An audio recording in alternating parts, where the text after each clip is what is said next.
Hello, everybody. It is me, Martinez-Bateman. I am the CEO of New Coyote Consulting. We are an equity and communications consulting firm here in the Pacific Northwest. It is actually Monday. I'm actually recording this on a Monday. Here I am in my backyard. It's daytime. I am well rested. I am well fed. I even had coffee. It's just, as you know, I have been working on my sleep and my rest and trying to figure out what it is my body needs. I used to be a super sleeper. I now need, I think, a lot more sleep than I've ever needed before. And it has actually been a challenge to get that. And I know a lot of people who don't deal with severe insomnia or who haven't had severe changes to their sleep cycle in their lifetime are probably like, what is the problem? You just go to sleep.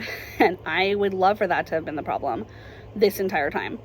But in my entire life, counting my infancy, according to my parents, I have never gone to sleep before 3 o'clock in the morning. I just don't do it. My body doesn't do it unless I'm sick or there's something really wrong with me. That being said, it's really hard for me to find time to sleep that doesn't completely disrupt my ability to be a part of the world. I have been investing in sort of like 20-minute lay down sessions where I just like regulate my breathing and lay down for 20 minutes with some nice soothing music. Sometimes I sleep during that, sometimes I don't. That's been really great.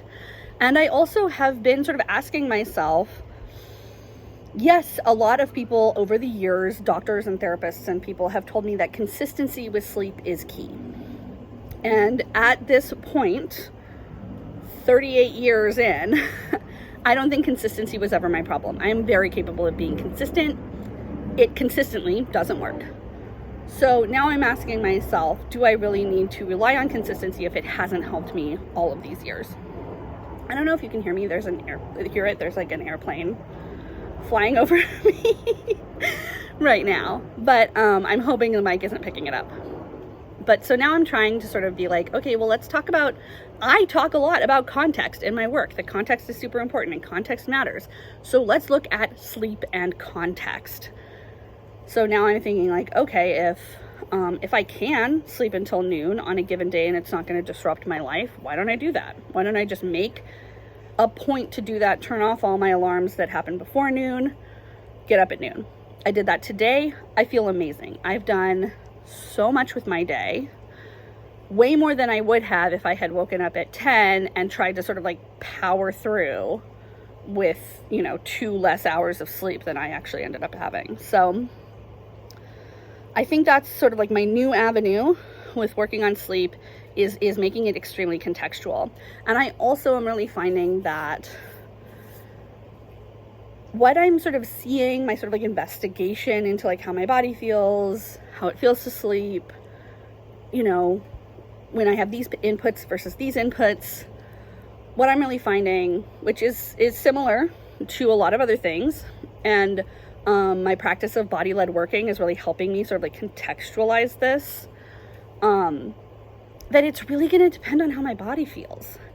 And that is one of the harder things for me to determine as a person who has a lot of embodied trauma, as a person who has chronic illness, as a person who's had a chronic pain condition for most of my life.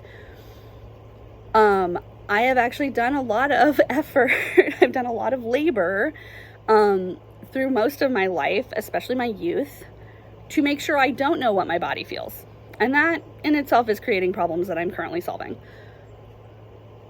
But understanding that like being able to feel what my body needs in order for me to be tired enough to sleep at night and sleep at the appropriate, level and amount is it's another step on my sort of embodiment journey, one that I started back in 2017 when I first started addressing my disordered eating.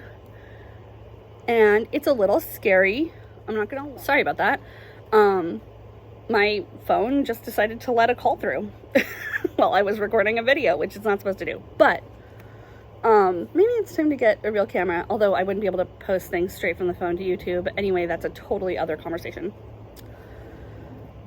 When I started my sort of like disordered eating journey, I really didn't know where it was going to take me.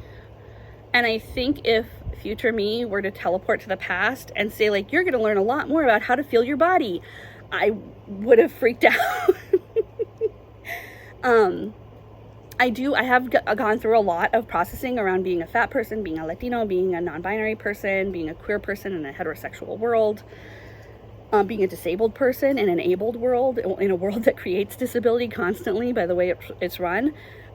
I have done a lot of what I now consider to be external work around showing up with confidence, around speaking kindly about my body, around demanding to be acknowledged, to be seen and heard, in a space that doesn't want me to be seen and heard.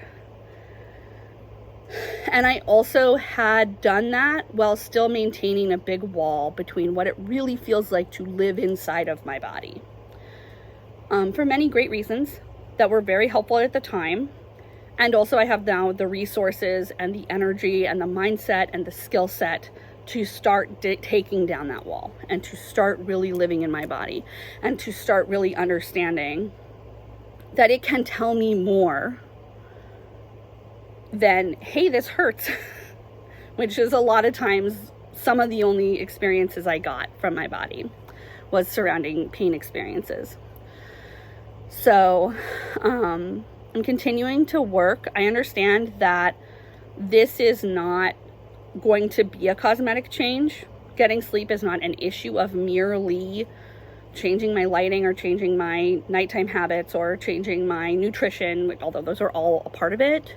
The big push, the big transformation for me around getting appropriate sleep is really going to be making and rebuilding those body connections between my mind and body so that I can say, how do I feel right now?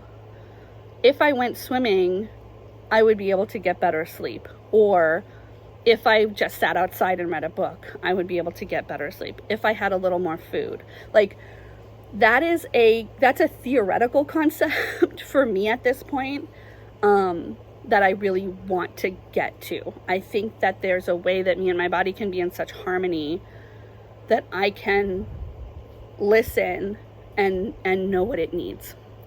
And that's not been the case for most of my life.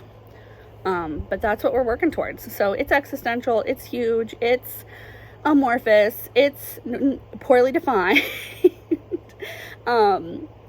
And I love it. I mean, this is what my growth pattern has been through creating New Coyote and running it and doing all of these things, is realizing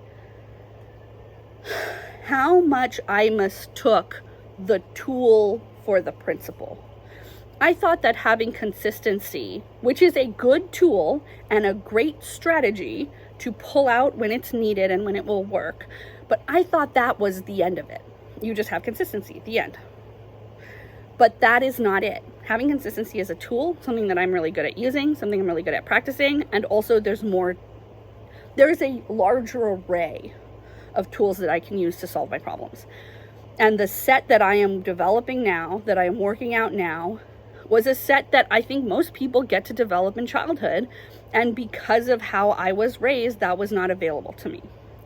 So I had heavy reliance on what I consider to be sort of like power tools, like consistency, like powering through, like strength, like, all of these things, going without, being able to sort of like endure, and being able to be like very strategic in my thinking in terms of external stimuli. If this is going to happen, there's a likelihood that this is going to happen. There's a likelihood that this is going to happen, and then I can plan. But I had not developed those internal tools to be able to say, well, actually, if I feel like this, I can do this, and then those things don't even happen. All those cascading, no sleep, no food, things I have to sort of mitigate and manage because I'm not in communication with my body. So that's kind of a long one today. Remember to have lunch. Remember to have a walk. Don't work for free. Have a weekend, everybody. Have fucking time to listen to your body and practice those skills, because even if you were really good at developing them in childhood, the system that we live in is extractive. It is trying to stop you from connecting to that skill set. So take a little second, check in with your body, ask it what it's needing right now. And it's okay if you don't get an answer. Sometimes you have to be patient with the body. All right, see you later.